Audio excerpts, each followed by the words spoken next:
Good day everyone! I'm Teacher Dindo, teacher on the line. For today's video, ang ituturo ko paano tayo magsimula sa pagbablog. Alam ko marami ang nagtatanong at madami ang nangangarap na maging vlogger pero hindi nila alam kung paano to simulan. Pues narito po tayo para ituro step by step kung paano tayo magsimula sa pagbablog. Marami din ang nagtatanong sa atin at nagpapaturo kung paano mag-vlog. Ayan ay para sa inyo itong video na ito. Guys, ito na yung proseso. Dapat hindi kayo mahiyain. Ito yung unang-unang requirements. Dapat handa na kayong humarap sa camera. Kung handa na po kayo, let's go. Proceed na tayo sa pangalawa. Pangalawa, dapat meron kayong Facebook account. Huwag na po kayong maghangad ng mahaling gadget. Magsimula muna tayo sa isang cellphone na malinaw kumuha. Okay na yan. At pag meron na po kayong Facebook at meron na kayong siyempreng cellphone, ayan, i-open na ninyo yung inyong professional dashboard. Meron po ako niyang tutorial, panoorin nyo na lang po kung paano mag-open ng professional dashboard. Yung sunod po, pwede rin po kayong gumawa sa Facebook page. O pansamantala muna, dito muna tayo sa Facebook account. Tuturuan ko na lang po kayo sa sunod kong mga tutorial kung paano gumawa ng Facebook page at YouTube channel. O diba, kompleto dito. Kaya huwag niyo pong kalimutan mag-subscribe, mag-follow sa aking Facebook account. Yun nga po mga idol, ang sunod natin. Kung kayo po ay nakagawa na, naka-open na kayo ng professional dashboard, mag-upload na po kayo ng mga video. Kailangan po hindi po copyrights, original ninyo, at wag po kayong gagamit syempre ng mga video ng iba kasi bawal yan. At syempre iwasan nyo po yung mga bad words. Meron pa mong mga policy na mahabang paliwanagan, kaya malalaman nyo rin yan utay-utay habang po kayo ay nagbablog. Kaya pwede po rin kayo mag-research, makinig po kayo sa ibang mga content creator.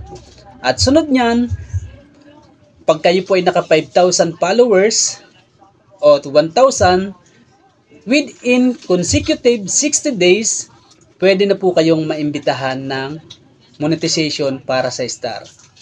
Magkakaroon niya ng notification na pwede na po kayong mag-set up.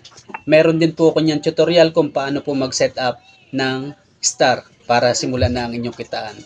At pagkatapos niyan, nakakuha na po kayo ng 1,000 followers.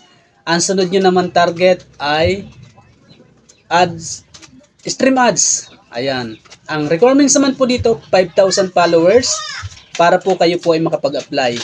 Pero hindi pa po yan ha. Kailangan nyo pa po ng 60,000 watch hour nanood po sa inyong mga video. Kaya dito po talaga mahabang pasyensya, matyaga. Ihanda nyo ang inyong mga sarili sa mga posibleng mangyari. Laban lang tayo. Kung ang page natin nagkaroon ng problema, simula uli. Bangon lang tayo. At sabi nga, ihanda na ninyo yung inyong sarili. Kasi may mga content creator, mga vlogger na nagkakaroon sila ng matinding emosyon. Dinadamdam nila yung mga problema ng kanilang mga channel. At yun nga po, syempre maghanap kayo ng content. Ayan, napakahalaga po ng content. Maghanap kayo ng niche na angkop para sa inyo. Ibasa nyo po yan kung ano yung gusto ninyo, yung hilig ninyo. Kung gusto nyo magluto, gusto nyo mag-prank, gusto nyo magpatawa, pwedeng gawin nyo po yan dito. At kayo po yung mamimili. Sa una, okay lang tulad nitong aking ginawa. Lahok-lahok po siya, sari-saring mga video ang aking ginawa. Dahil hinahanap ko pa kasi yung sarili kong niche. Ayan yung aking content. Pag nakita nyo po ang content ninyo na yun ay tumataas ang views, gumaganda ang takbo, yun na po kasi ipagpatuloy ninyo. Kung alin yung marami ang views. At yun nga po, meron kayong mga sariling gusto, pero kaunti ang nanonood, kaya pwedeng mabago yung inyong niche o content. Yun po, wala namang problema kahit lahok-lahok ang inyong video.